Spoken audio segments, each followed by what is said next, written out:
নুসরাত ফারিয়া তো আমার সমগোত্রীয়, আমরা উপস্থাপনা দিয়েই ক্যারিয়ার শুরু। আমি মনে করি নুসরাত ফারিয়ার সঙ্গে যেটা হলো এটাকে এত সহজভাবে দেখার কিছু নাই। কেস করা মানে কিন্তু তাকে ধরে নিয়ে যাওয়া না। ধরে কখন নিয়ে যাবে? যখন বিচার প্রক্রিয়া শেষ হবে, ট্রায়ালের আগে, বিচার হওয়ার আগে, যুক্তিতর্ক উপস্থাপনের আগে কিসে ধরে নিয়ে আটকে রাখা, এইটা ভীষণ অন্যায়।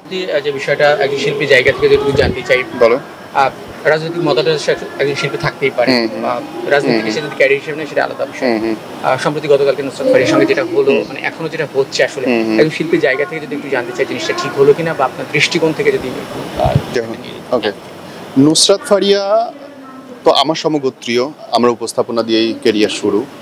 এবং আমি মনে করি নুসরাত ফারিয়ার সঙ্গে যেটা হলো এটাকে এত সহজভাবে দেখার কিছু নেই।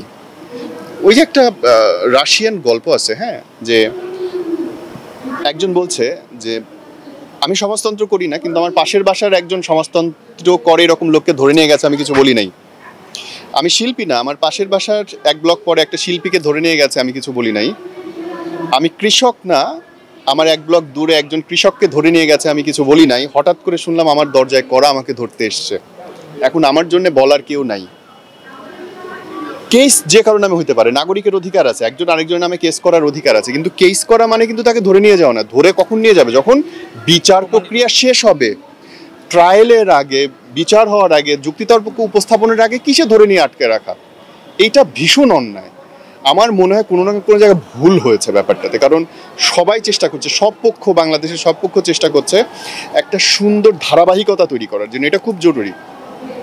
একটা উত্তাল রাজনৈতিক পরিবেশের ভেতর দিয়ে আমরা যাচ্ছি এখনো, কিন্তু আমরা প্রত্যেকের জায়গায় চেষ্টা করছি স্থিতিশীলতা আনতে, গণমাধ্যমে স্থিতিশীলতা আনতে, খেলায় স্থিতিশীলতা আনতে। কিন্তু কোনো না কোনো জায়গায় না ভুল থেকেই যায়। কেন ভুল থেকে যায়? কারণ সবাই তো আমরা বাংলাদেশি। যে ভুলটা করছেন তিনিও আমার মতো একটা লোক, হয়তো আমি গেলে আমিও করতাম। কিন্তু আমার মনে হয় যত তাড়াতাড়ি রিয়্যাক্টটা মানুষ করবে তত তাড়াতাড়ি সমাধানটা হবে।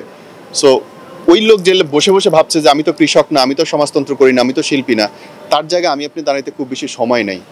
প্রতিবাদ করেছি বলেই নতুন কিছু এসেছে, সো প্রতিবাদ করা উচিত।